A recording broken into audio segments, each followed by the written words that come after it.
Hey guys, Professor Hughes here. Today we're going to talk about the Spanish verb. There's three types, AR, ER, and IR. But we're only going to concentrate on just the form of the verb itself. And we're going to go ahead and contrast that with the English verbs so that you understand where the endings come from. We're going to do the endings for the present today, just for the AR verbs. But I wanted you to understand how it works with number and the person, and we'll talk about that in the video. Why are we doing these Spanish videos? It's easier for you, if you know Spanish, to select the area that you want to go to. If you want to go to Ajijic or places around Guadalajara or even San Miguel Allende, where there's a great number of English speakers, that's excellent. But the law of supply and demand says you're going to pay a little more when you go there. Okay, so if you're on a limited budget, maybe Social Security is only going to give you $1,500, maybe $2,000, something like that, and you thought retiring to Mexico might be a benefit. That's a huge benefit. $2,000, my goodness, that's 40,000 pesos. Could you live in these places? Probably, but it's much more comfortable where I am. I'm in Aguascalientes, which is kind of in the center of the country. Not many people speak English here. Those that do, it's very educated, so you will run into those who not only understand it, but will speak it with you. But most people speak Spanish here. There's no consulates. That's about 3 hours that way. The beauty of it here is that my rent is only about $200 a month, if that. Everything else is really inexpensive. Aguascalientes is the safest place in the entire republic, bar none. And people aren't going to be scoping you out. I mean, don't drive your Beamer and stuff up and down the road. I guess if you're making $2,000 on your Social Security, you're not going to be driving a Beamer anyway. In fact, you don't even need a car. That's the beautiful part. Public transport is excellent here, and everything's close by. Downtown is a 2-mile walk for me, and that's nothing, okay? And it's an easy walk, and the people are friendly. All right, there's one benefit. The second benefit, maybe you don't like the Aguascalientes climate. We have a rainy season from about June through August, and we also have a very warm season from about March to June, and the rest of it's kind of chilly mornings, pleasant afternoons. Kind of like Phoenix, Arizona, if you're familiar with their winters. That's the kind of winters we have here, alrighty? So climate's huge. You can go live in Ensenada. You get LA, San Diego weather, and you get it for half off. And if you live in a little pueblo or something around the northern Pacific there, where we are in Mexico, the North Pacific, all right? I'm not talking about Alaska. So if you live around there, you get California weather for not California prices, all right? So the two reasons I'm doing these videos is to help you locate in a place that you want because it's cheaper, and to locate in a place that you want because of the weather. See my introduction video. I'll leave a link in the description box for you to go ahead and click on why I do what I do. All right, guys? So again, recap. We're going to go ahead and do the verbs. Go ahead and watch the presentation. I'll come back with some closing words. Before getting into the Spanish verbs, it might be helpful to first review the Spanish personal pronouns. And of course, before doing that, let's talk about what those mean in English. In English, we have number for our verbs, singular and plural. And we have 3 persons. If you're the one talking, or you're the one who's acting out the verb, that's the first person. That would be I talk or I am. The second person is the person you point to. Hey, I know you, okay? And then the third person is you and I are talking about someone else. And in English, we have the masculine he, the feminine she, and the neuter it. Now, on our plural side, if multiple we are talking, that would be plural, you plural, like y'all. And in Texas, the plural of y'all is all y'all, right? So anyway, the third person plural then is they. Well, the Spanish do have equivalents, although they're not always used. In Spanish, the first person, the I, so to speak, and so on, would be yo. And the second person is tú, informal, or usted, very formal. Believe it or not, usted comes from hundreds of years ago when literally people used to talk like this. Vuestra merced. They would literally say, your grace. So whenever you use the word usted, you're literally talking to their grace, so to speak. All right. So if I said, usted habla muy bien, vuestra merced habla muy bien.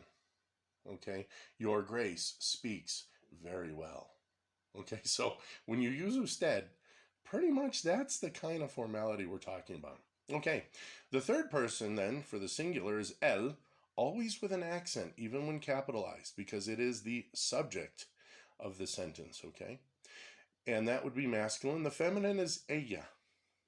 And what? Record scratch. Spanish has nothing neuter, period. All right? So everything's going to be categorized in just two places, masculine or feminine. Now the plural, nosotros, that would be if we are a combination of men and women. Nosotras, which men will never use because only women can use that as talking among themselves as they are women. So they can say, nosotras hablamos. We, women, are talking. However, if there's one man in the whole deal, then we have to refer back to the masculine. The second person plural is ustedes.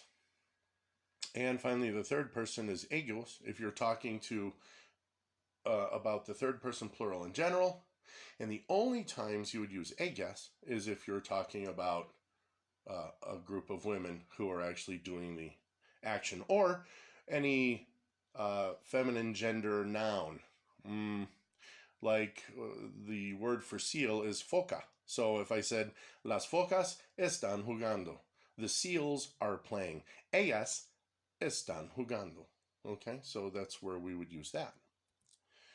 Now, the Spanish verbs have three types, AR, ER, and IR verbs, and they got that directly from Latin. We will discuss the first of these, the AR verbs, in the present simple tense. In English, we use a formula for a complete sentence, subject plus verb, period. For example, I speak. That's a wonderful sentence. It's an independent clause. We have our subject, and we have the verb, and a complete idea. In Spanish, the personal pronoun is not always used. For example, hablo.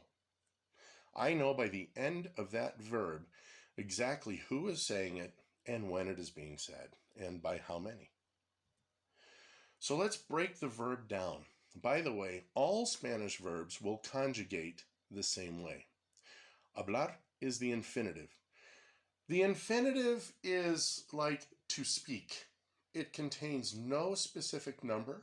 It contains no specific person. It has no specific tense and has no specific mood.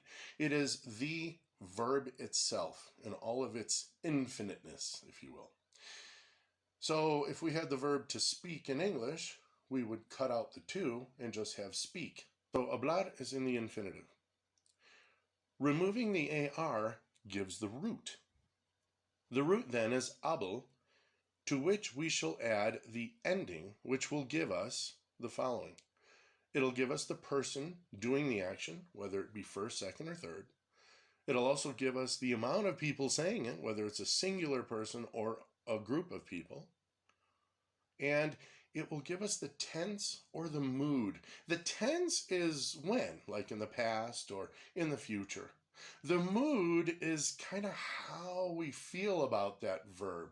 In the English, we've almost completely lost this idea. But when you say things like, I should really go to the store, and you kind of make that face, that face like, I really should do that, as opposed to, I must go to the store, okay?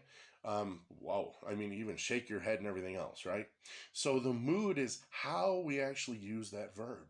Is it inquisitive? Is it happy? Is it sad? Is it subjective? Is it objective? Okay, so all of these things. In English, we don't necessarily modify the verb for it, but in Spanish, you'll notice they do, so I wanted to mention that. Here we have a paradigm. It's kind of a grouping of all these verb endings. And in Spanish, we have singular and plural, first, second, and third. So to that HABL ending, you simply add the O for first person singular. You add the AS for second person informal singular, or just the A for the second person formal singular.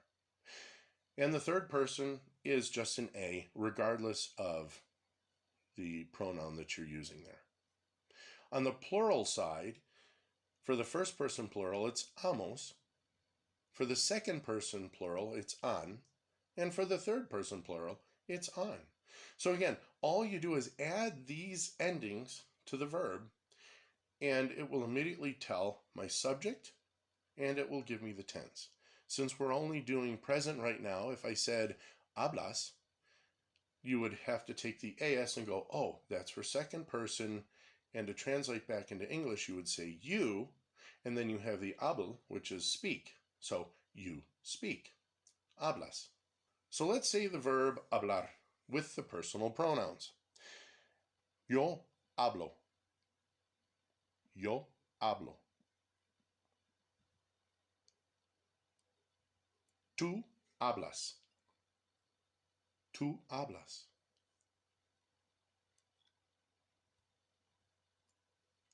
Usted habla. Usted habla. Él habla. Él habla. Ella habla. Ella habla. Nosotros hablamos. Nosotros hablamos. Ustedes hablan. Ustedes hablan. Ellos hablan. Ellos hablan. Ellas hablan.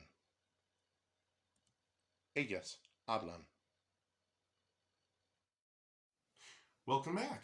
Now you'll know the AR verb in the present tense for the first, second, and third person, and singular and plural. I'm going to give you some homework, okay? I haven't done this in previous videos. Time to start getting down to didactics, okay? I'd like you to go back through the presentation, learn the endings, and I'd like you to write down each of those things 10 times, all right? And if you want to repeat in the video like I did, go ahead and say them. That's the best way I learned, by drilling. Yo hablo, tú hablas, usted habla, él habla, ella habla, nosotros hablamos, ustedes hablan, ellos hablan, ellas hablan. If you'll repeat those things, it will come to you, and it will come to you quickly. And I totally recommend that you write it down, because that will help you with your muscle memory. All right?